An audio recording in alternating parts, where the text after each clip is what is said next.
인도하여 주시고 보호하여 주시고 앞으로도 내 인생 내 가정을 책임져 주실 하나님 앞에 영화 명랑의 마지막 장면 이순신 장군 이야기를 합니다. 만일 두려움을 용기로 바꿀 수만 있다면 승리할 수 있다.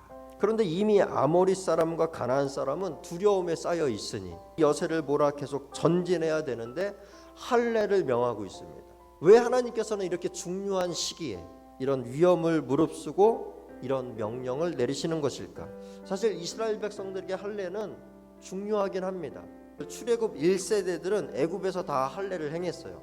그리고 2세대들은 광야에서 태어났기 때문에 할례를 행하지 못한 것이죠. 그러므로 이스라엘 백성들에게 할례를 행하라고 명령하는 것, 그래서 너희들이 하나님의 자녀임을, 너희들이 다른 사람과 구별되어 있음을 표시를 내야 된다라는 이 명령은 마땅한 명령입니다. 문제는 그게 왜 지금이냐는 거죠. 만약 1세대 이스라엘 백성들 같았으면 불만을 토하며 안 합니다 할 거예요. 그러나 이스라엘 백성들은 순종했습니다. 왜냐하면 이는 거룩한 백성, 거룩한 민족을 형성하는 길이었기 때문입니다. 할례 받지 못한 자가 할례 받지 못한 자를 쳐서 점령하고 정복한다 의미가 없다는 것이죠. 이스라엘 백성들의 이 가나안 정복 전쟁의 목적은 거룩한 나라를 형성하는 것이 목적입니다. 그것을 위해서는 몸의 할례를 먼저 행해야 된다는 것이죠. 자, 그러면 궁금한 점은 이렇게 몸의 할례를 행하면 구별이 따라오는가? 자, 할례를 받은 1세대는 광야에서 다 죽었습니다. 왜 죽었는가?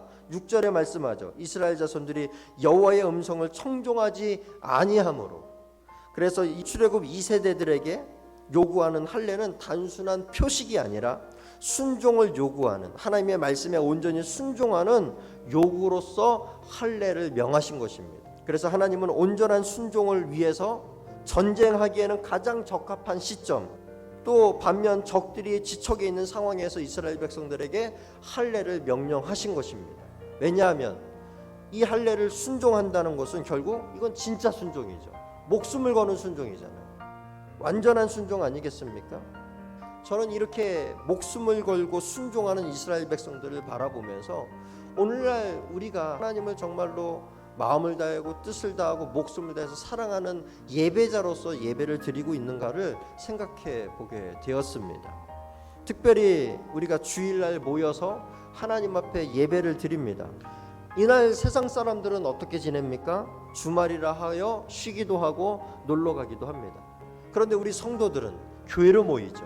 신앙심 다 빼고 인간적으로만 보면 손해인 듯 합니다. 효율적이지 않는, 정말 소중한 시간을 버리는 듯한 느낌을 받을 수 있습니다. 그러나 전쟁을 앞둔 이스라엘 백성들도 한번 생각해 보세요. 하나님의 놀라운 기적에 힘입어 전투를 해야 되는데 할례를 행해요. 이것보다 비효율적인 방식이 어디 있습니까? 그런데도 하나님의 말씀에 순종하여 할례를 행합니다. 어떻게 이게 가능합니까? 이스라엘 백성들은 이미 요단강이라는 기적을 경험했기 때문이죠. 죽을 수밖에 없는 죄인들을 구원하여 주시고 인도하여 주시고 보호하여 주시고 앞으로도 내 인생 내 가정을 책임져 주실 하나님 앞에 은혜를 빼면 예배가 웬 말인가 하겠지만 은혜를 가지고 바라보면 감사요 축복이요 내 어찌 하나님 앞에 나와 예배하지 않겠는가 하는 고백이 절로 나오게 되는 것 아니겠습니까? 1절 말씀, 그러므로 형제들아 내가 하나님의 모든 자비하심으로 너희를 권하노니 너희 몸을 하나님이 기뻐하시는 거룩한 산제물로 드리라.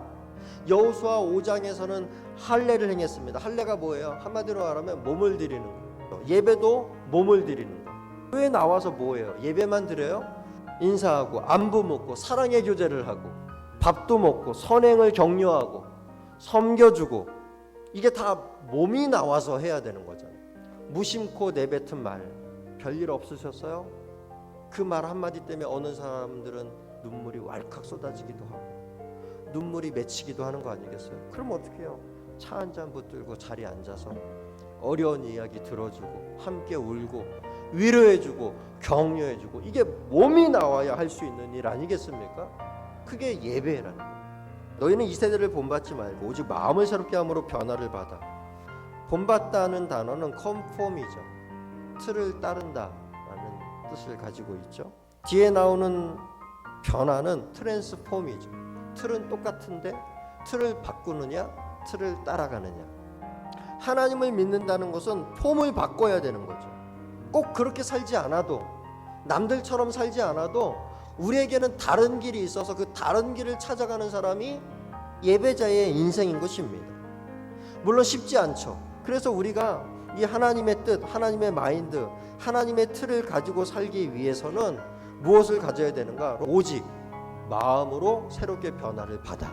컨폼이 아니라 트랜스폼으로 살아가는 유일한 방법은 새 마음을 갖는 거예요.